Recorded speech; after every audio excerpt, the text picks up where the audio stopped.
Hello everyone. In this video, I will show you how to deposit a check using the Bank of America app. Before you begin, make sure you have the check in your mobile device ready. First, endorse the check by signing the back. Under your signature, write for deposit only at Bank of America. This helps ensure the check can be processed through mobile deposit. Next, open the Bank of America app and sign in to your account. Once you're logged in, tap the Deposit Checks option from the bottom menu. Choose the checking or savings account where you want the money deposited. After that, enter the exact amount written on the check. Be sure to double-check the amount before continuing.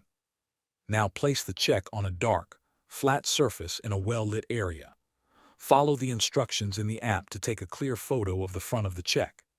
Then take a clear photo of the back. Make sure all four corners are visible and the images are easy to read.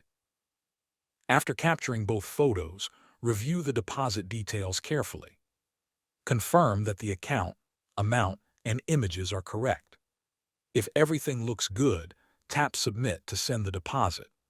Once submitted, you'll receive a confirmation message.